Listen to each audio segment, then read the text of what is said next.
하루를 시작하는 하나님의 말씀 3월 17일 목요일 하늘 양식입니다. 오늘 성경 말씀은 누가복음 13장 32절에서 35절 말씀 가운데 33절 말씀입니다.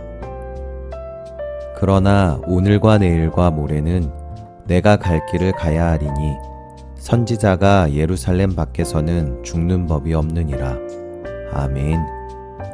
오늘 말씀은 나의 계획표가 하나님의 시간표가 되어 라는 제목으로 진해제일교회 홍병수 목사님께서 집필하여 주셨습니다.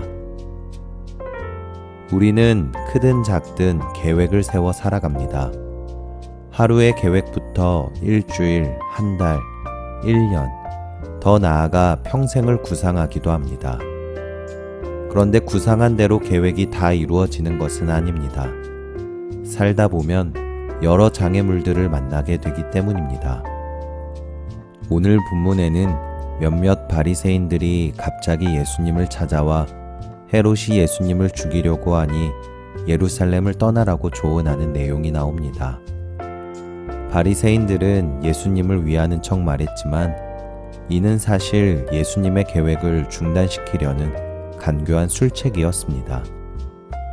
하지만 예수님은 이런 방해 앞에서도 의연하게 자신의 계획을 실행하십니다.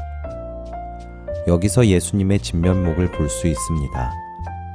분명 헤롯의 계획은 충분히 위협적이었지만 예수님께서는 상황과 환경보다 우선하는 것이 있었습니다.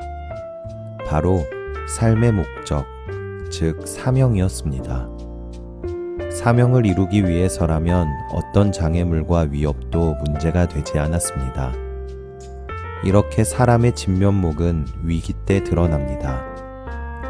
위기를 만나면 어떤 사람은 숨고 어떤 이는 도망가며 쉽게 타협해버리기도 합니다. 그러나 믿음의 사람은 위기 때 하나님을 찾고 자신의 사명에 더욱 집중합니다. 그렇다면 예수님은 어떻게 위기 앞에서도 의연하게 사명의 길을 갈 수 있었을까요? 인생 계획표를 잘 수립했기 때문입니다.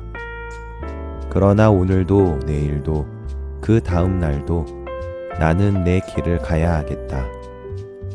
예언자가 예루살렘이 아닌 다른 곳에서는 죽을 수 없기 때문이다. 하나님께 부여받은 사명의 길을 매일의 삶에서 계획하고 실천해 가신 것입니다. 그렇게 예수님은 마지막 십자가의 길까지 가셨고 결국 인생 계획을 완성하셨습니다. 우리는 위기 앞에서 인생을 바꾸려고 합니다. 삶의 방향을 바꾸거나 환경과 조건을 바꾸려고 합니다. 하지만 그렇게 해서 인생이 바뀌지 않습니다.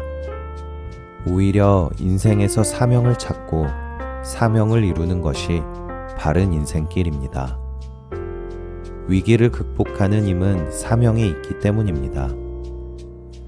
예수님처럼 위기의 상황에서 나의 계획표를 하나님의 시간표로 만들어가는 사명의 인생이 됩시다.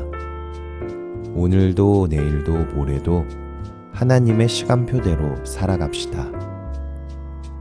여러분, 오늘도 인생에서 사명을 찾고 사명을 이루고 살아가고 있습니까? 바라기는 오늘도 사명의 인생을 살아가시는 저와 여러분들이 되시기를 간절히 소망합니다. 우리 함께 기도하겠습니다. 하나님, 살면서 만나는 수많은 위험과 방해 속에서도 주님처럼 꿋꿋이 사명의 길을 가게 하옵소서. 위기를 극복하는 힘이 사명에 있음을 믿습니다. 오늘도 내일도 모레도 하나님의 시간표대로 이끌고 만지셔서 내 삶을 주님 뜻대로 완성해 주옵소서. 예수님의 이름으로 기도합니다. 아멘.